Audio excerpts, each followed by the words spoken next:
Baik, Bapak Ibu, mari kita melihat apa yang menjadi kekayaan dan keberagaman bangsa Indonesia.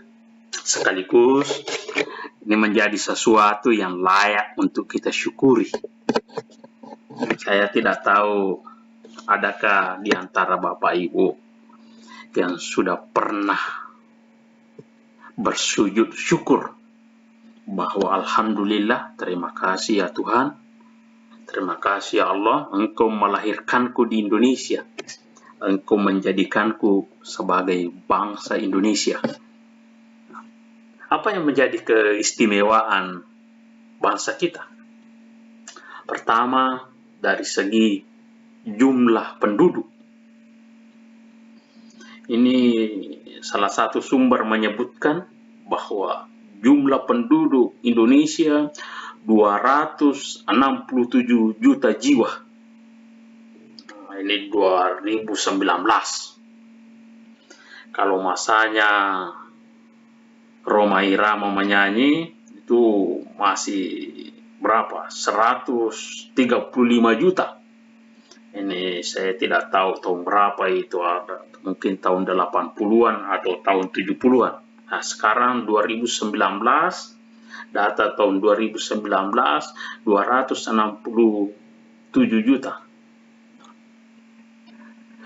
Kalau mau di ranking dari jumlah penduduk dunia, kita berada pada urutan keempat. Setelah Cina, yang 1.400.000.000 juta, kemudian India 1.300.000.000 juta, kemudian Amerika yang 300 juta lebih, kemudian kita lah yang urutan keempat 267 juta.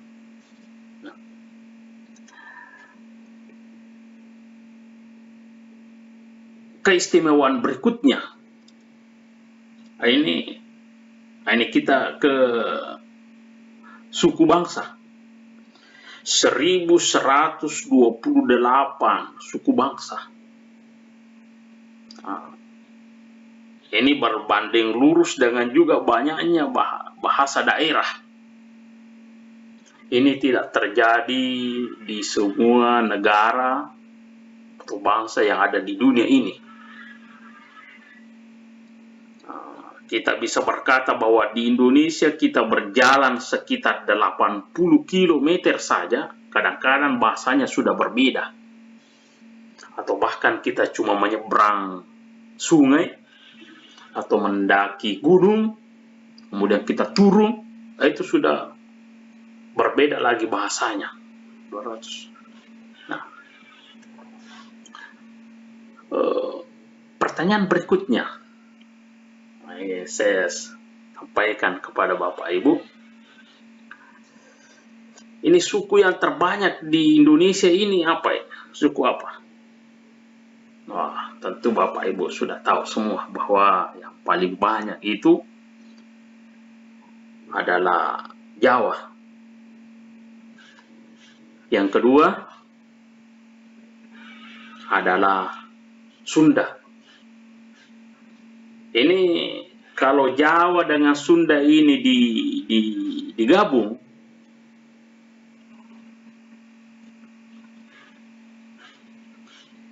jumlahnya itu sudah lebih dari 50%. Ada sumber menyebutkan bahwa Jawa dengan Sunda itu 57,sekian% jumlahnya.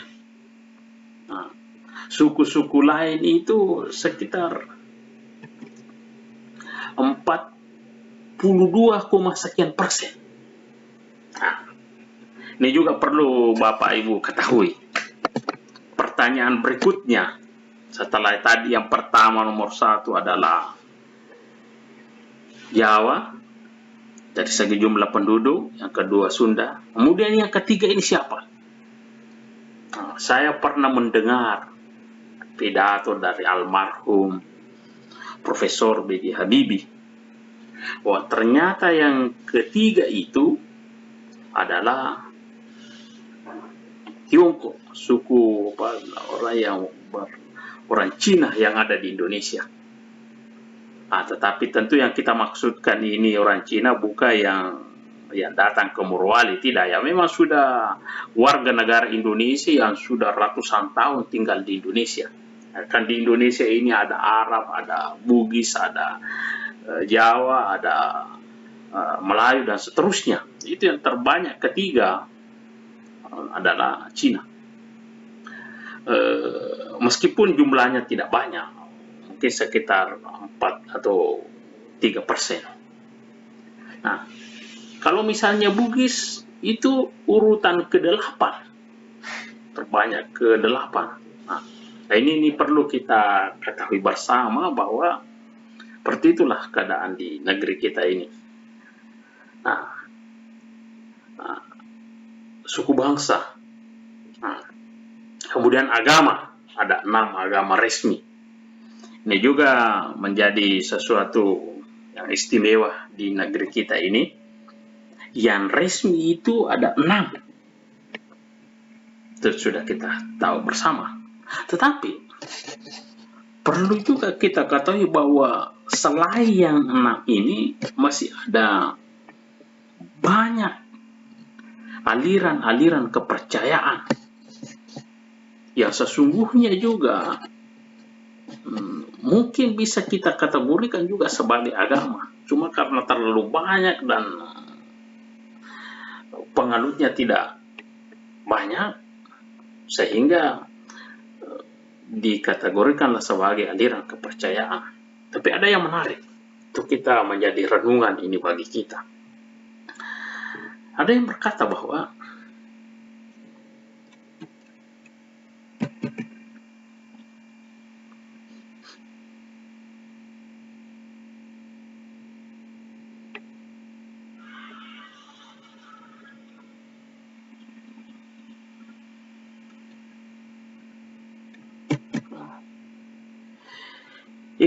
inilah pulau kita dan negara kepulauan. Luas sekali kita ini, luas sekali. Dari Sabang sampai Merauke. Mudah-mudahan Bapak Ibu, saya dan Bapak Ibu insya Allah punya kesempatan untuk keliling-keliling Indonesia, melihat kekayaan Indonesia.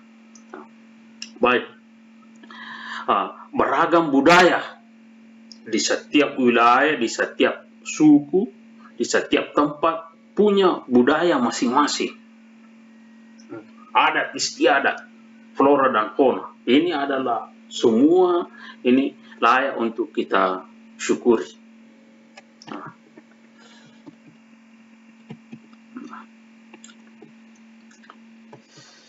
Kita dulu ke fase sejarah Indonesia. Itulah bentuk-bentuk kekayaan Indonesia. Kemudian kita pindah kepada fase sejarah Indonesia. Tentu negara kita ini tidak serta-merta menjadi sebuah negara. Nah, ini juga sebelum lanjut ke fase sejarah ini, setelah kita mengetahui kekayaan bahwa memang negara kita Indonesia ini terdiri dari banyak suku bangsa. Inilah bedanya antara bangsa dengan negara. Bangsa adalah kelompok-kelompok yang ada di negara itu, kelompok-kelompok yang berada di sebuah daerah. Nah, kemudian bangsa itu bersepakat membuat komitmen bersama mendirikan sebuah negara yang menjadi kesepakatan bersama, yang mana di dalamnya ada daerahnya, ada wilayahnya, ada regulasinya, ada undang-undangnya, kemudian tentu mendapat pengakuan dari negara-negara lain bahwa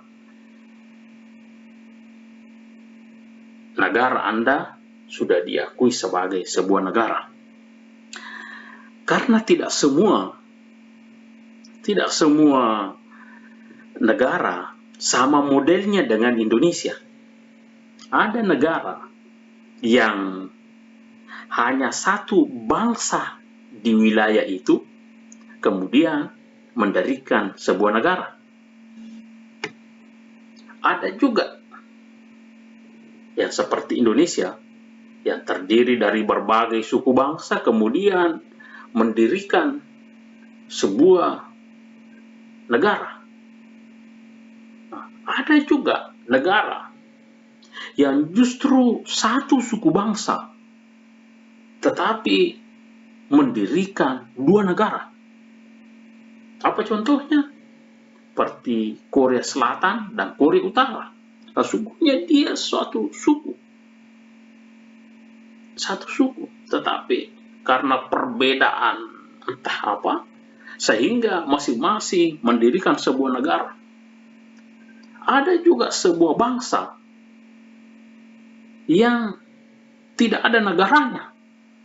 Nah, inilah misalnya bangsa Kurdi yang mau mendirikan negara, tetapi ya sampai saat ini belum ada negaranya.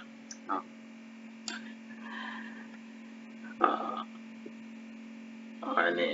Kemudian agama, alhamdulillah kita di Indonesia ada 6 agama resmi dan masih utuh. Alhamdulillah kita masih utuh menjadi negara kesatuan Republik Indonesia. Karena tidak semua negara bisa seperti itu. Kalau kita mempelajari misalnya Pakistan, India, Bangladesh, sesungguhnya mereka itu adalah satu kesatuan, tetapi terpisah hanya karena perbedaan agama. Ada agama-agama mayoritas dan masing-masing punya keyakinan untuk bisa mandiri, maka terpisahlah mereka. Tapi alhamdulillah kita di Indonesia, meskipun berbeda-beda, tetapi sepakat sebagai sebuah negara Indonesia. Baik. Kemudian fase sejarah Indonesia. Ini tentu kita tahu fase prakolonialisme. Ini apa yang ada di sini? Yaitu di mana Nusantara ini terdiri dari banyak kerajaan yang ada di Nusantara. Ini prakolonialisme, maksudnya sebelum datangnya penjajah. Kerajaan pertama, tentu Bapak Ibu masih ingat, adalah Kutai yang berdiri pada abad kelima. Abad kelima berarti tahun 1400-an. Nah, ini juga sekaligus membuka wawasan kita semua. Kalau kita mau membandingkan dengan kelahiran Nabi Muhammad SAW, Nabi Muhammad SAW itu lahir tahun 517, berarti abad ke-6. Sementara kerajaan-kerajaan di Indonesia ini itu berdiri pada abad ke-5. Jadi sudah ada memang kerajaan di Indonesia, Islam belum ada di bumi ini, yang dibawa agama yang dibawa oleh Rasulullah SAW. Nanti ini berproses, kemudian datanglah juga Islam masuk di Indonesia, kemudian akhirnya berdiri juga sebuah kerajaan-kerajaan yang berciri Islam atau negara-negara Islam, kerajaan-kerajaan Islam. Yang lazim kita dengar itu adalah Samudra Pasai. Ada banyak pandangan tahun berapa masuknya Islam di Indonesia. Ada yang mengatakan pada tahun 611, itu artinya abad ke-7. Ini bersama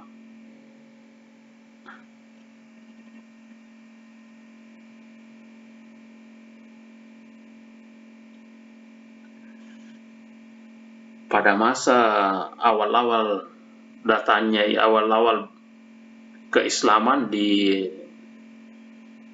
Mekah, itu sudah menyebar Islam di Indonesia. Ada yang mengatakan begitu. Tetapi yang sangat populer bahwa Islam masuk di Indonesia itu pada abad ke-14, tahun 1300-an, dengan berdirinya kerajaan-kerajaan Islam di Indonesia. Nah, setelah itu fase berikutnya datanglah kolonialisme. Itu dimulai dengan datangnya Portugis,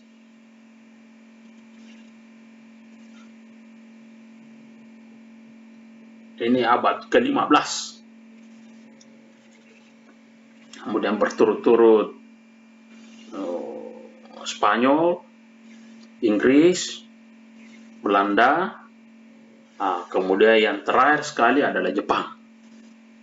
Jepang menginjakkan kaki di Indonesia pada tahun 1942.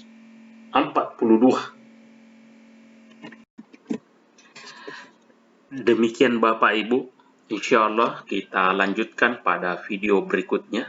Mudah-mudahan Bapak Ibu tetap semangat. Demikian, Assalamualaikum warahmatullahi wabarakatuh.